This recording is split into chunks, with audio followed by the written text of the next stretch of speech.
নমস্কার বন্ধুরা, আজকের গল্প নারায়ণ সান্যালের লেখা চিচিং ফাঁক।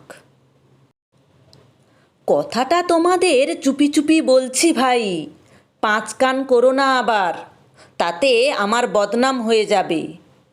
গত বছর ইউরোপ আমেরিকা কাহা কাহা মুলুক ঘুরে অনেক অনেক কিছু দেখে এসেছি, কিন্তু আমার সবচেয়ে ভালো লেগেছে ডিজনিল্যান্ড। গোটা পৃথিবীতে ডিজনিল্যান্ড আছে কুল্লে তিনটি। প্রথমটা লস অ্যাঞ্জেলসে, মার্কিন যুক্তরাষ্ট্রের পশ্চিম কিনারে, প্রশান্ত মহাসাগরের ধারে, সেটাই প্রথম বানানো।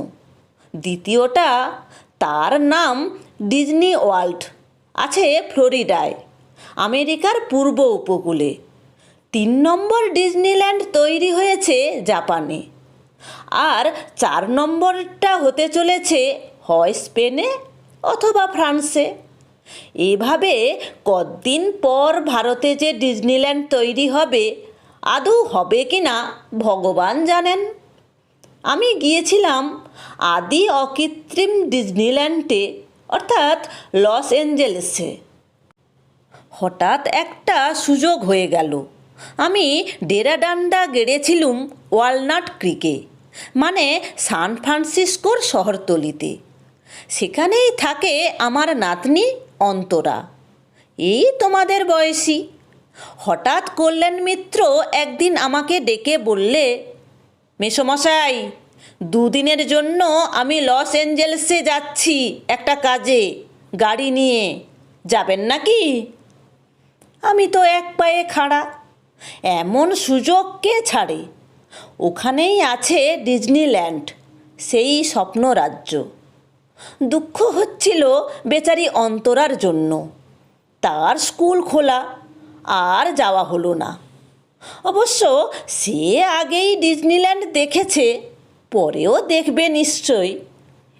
সারাদিন 25 মাইল ড্রাইভ করে কল্যাণ আমাকে পৌঁছে দিল ডাউনিতে, লস অ্যাঞ্জেলসের শহরতলি, সেখানেই ওর আস্তানা। পরদিন কল্যাণের বোন পিউ আমাকে ডিজনিল্যান্ডের বাসে তুলে দিল। সকাল তখন 8টা। ডিজনিল্যান্ডের গেট খোলে সকাল 9টায়। বাসটা যেতেও সময় নেবে ঘণ্টাখানেক। তার মানে গেট খোলার সঙ্গে সঙ্গে ঢুকে পড়তে পারবো।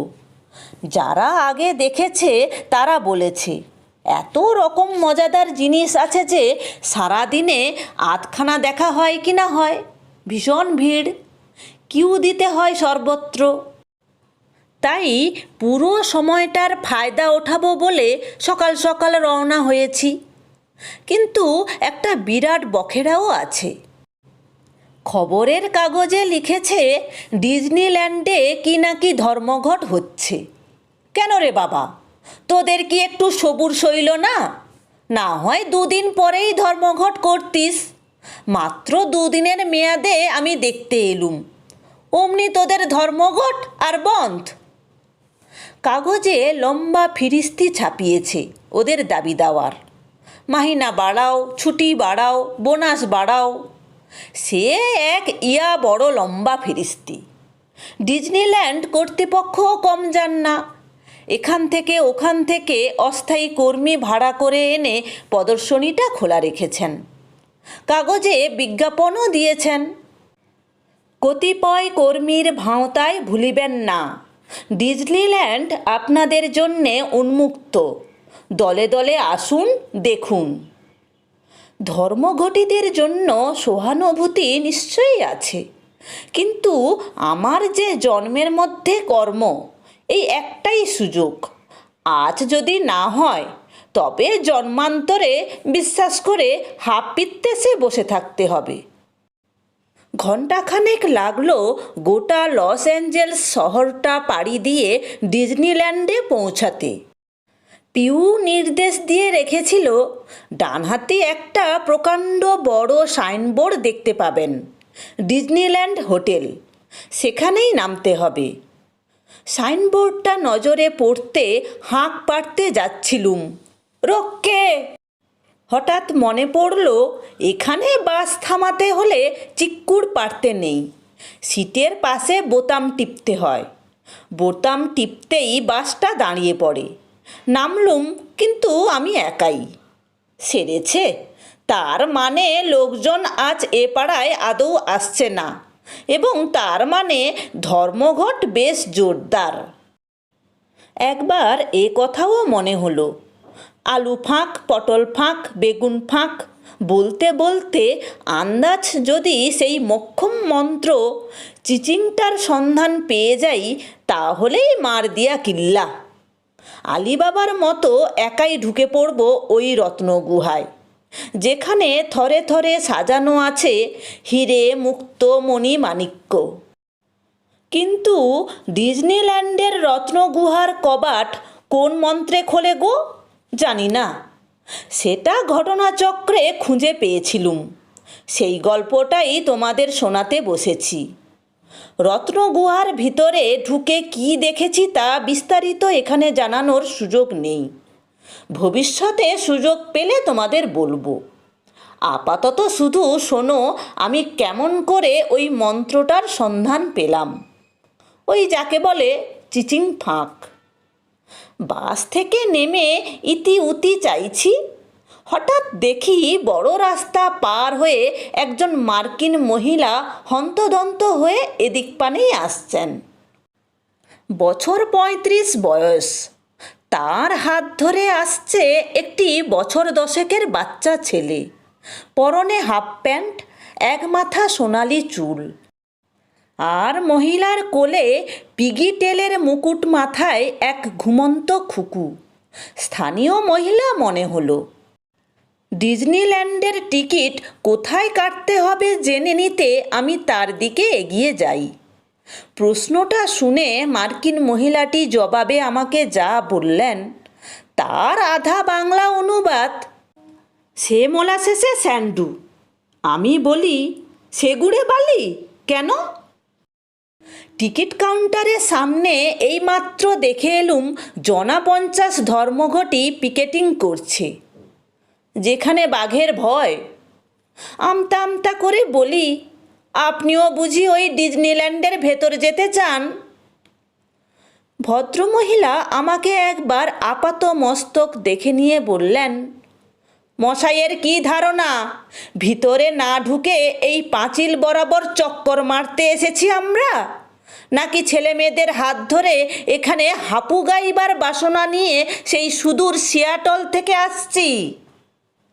আচ্ছা তোমরাই বলো ভাই, এ আমাকে অহেতুক বকাঝকা করা নয়? আমি কেমন করে জানবো যে উনি সিয়াটল থেকে আসছেন, কিংবা ছেলে মেয়ে নিয়ে ভিতরে ঢুকতে চান? কি হলো, সঙ্গের মতো দাঁড়িয়ে রইলেন কেন? আসুন আমার পিছন পিছন। সঙ্গের মতো কি করব, পড়েছি জবনির হাতে।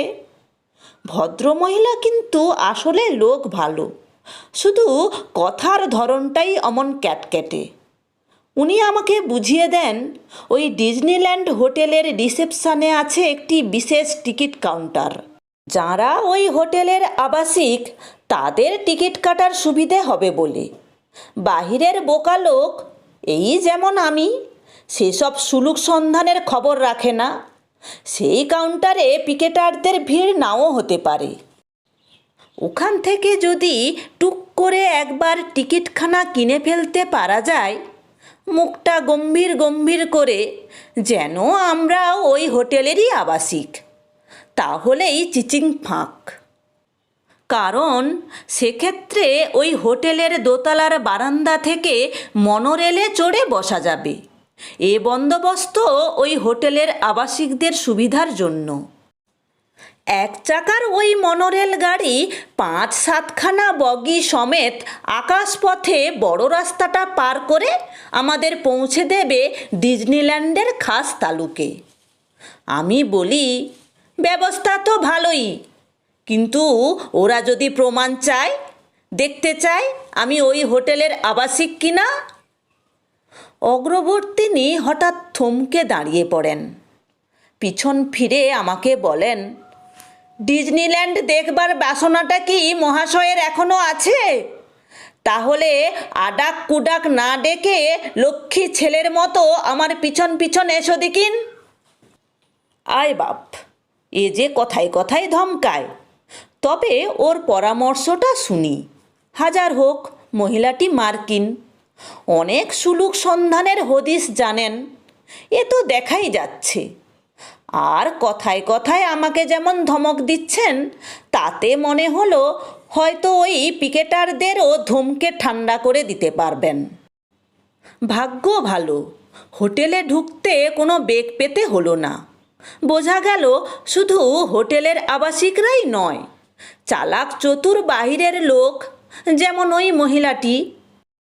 যদি এখান থেকে টিকিট কাটতে চান তাহলে কর্তৃপক্ষের আপত্তি নেই, কিন্তু টিকিট কাউন্টারের কাছাকাছি যেতেই আমাদের চক্ষু চড়ক গাছ। কাউন্টারের দুপাশে দুই হেলমেটধারী পুলিশ, হাতে ঢাল, মাজায় রিভলভার। কর্তৃপক্ষ এদের মোতায়েন করেছেন যাতে শান্তিভঙ্গ না হয়। আর ওই দুজন পুলিশকে ঘিরে জনা দশেক 12 পিকেটার, তাদের হাতে নানা পোস্টার। নিপাত যাক, নিপাত যাক, আমাদের দাবি মানতে হবে, কালো হাত ভেঙে দাও, গুঁড়িয়ে দাও। চেনা লোকসঙ্গীতের মার্কিন অনুবাদ। আরও নজর হলো জনা 5 প্রবেশার্থী গরুচোরের ভঙ্গিতে ইতি উতি উঁকি ঝুঁকি মারছে। কারও হিম্মত হচ্ছে না কাউন্টারের দিকে এগিয়ে যেতে। খোকা খুকুর মা আমাকে জনান্তিতে টেনে এনে বললেন, কে আগে যাবে, তুমি না আমি? আমি তৎক্ষণাৎ বলি, হে, এটা আবার একটা প্রশ্ন হলো নাকি? নিঃসন্দেহে তুমি। আমি? বাহ, আমি কেন আগে যাব? যেহেতু তোমরাই বলো লেডিজ ফার্স্ট। তাছাড়া আমাদের দেশেও লখনৌ বিনয়ে বলে পहिले আপ। খুকুর মা খেঁকিয়ে ওঠে, ন্যাকামি করার জায়গা পাওনি? আমাকে বাঘের মুখে ঠেলে দিয়ে তুমি কাপুরুষের মতো মুখ লুকাতে চাইছো? আমি অত বোকা নই, বুঝেছ? শোনো, তুমি বিদেশি, হয়তো তোমাকে ওরা রুখবে না। বরফ ভাঙার দায়িত্বটা তুমিই বরং নাও। ইঙ্গিতটা বুঝতে পারি ওই বরফ ভাঙার, অর্থাৎ প্রথম পদক্ষেপ করার। চিচিং সুখাদ্যটার নাম তখনও মনে পড়েনি। আমি মনে মনে আলু, পটল, বেগুন, ঝিঙে, গোটা যোগুবাবুর বাজার ফাঁক করতে করতে শহীদ হতে এগিয়ে যাই। তৎক্ষণাৎ পিকেটারদের দল ছেড়ে একটি মেয়ে এসে আমার পথ রোধ করে দাঁড়ালো। বছর 20 বয়স হবে তার, এক মাথা লাল চুল, তার হাতে একটা নিপাত যাক ব্যানার, মুখটা থমথম করছে। ফরওয়ার্ড লাইনের প্লেয়ার যেমন সমঝে নিতে চায় ডান দিকে ঝুল নিয়ে স্টপারকে কাটাবো না বাঁয়ে, আমি তেমনি দুদিকেই ঝুল দিতে থাকি। কিন্তু মেয়েটা যেন গোষ্ঠপাল, আমাকে টপকে যেতে দিল না। গম্ভীর গলায় বলে, কিছু মনে করবেন না স্যার, আপনাকে একটা প্রশ্ন করতে পারি? একটা প্রশ্নে আর কত দেরি হবে? বলি, করো। আপনি খবরের কাগজ পড়েন? খবরের কাগজ? এমন বেতালা প্রশ্নের কি জবাব দেব? বলি, পড়ি। কেন? সঙ্গে সঙ্গে যেন বসান তুবড়িতে আগুনের ছোঁয়া লাগলো।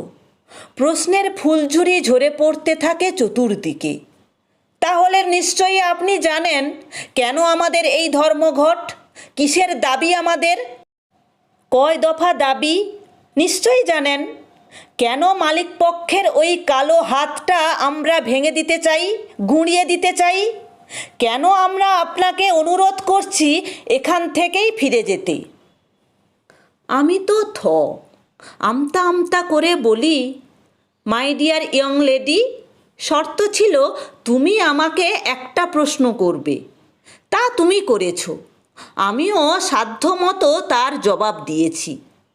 তারপর তুমি বলা নেই কওয়া নেই এক ঝুড়ি প্রশ্ন পেশ করে বসে আছো।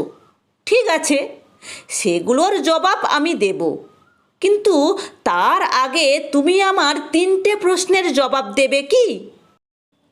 ইতিমধ্যে 5-7 জন পিকেটার পোস্টার হাতে এগিয়ে এসে আমাদের ঘিরে ফেলেছে।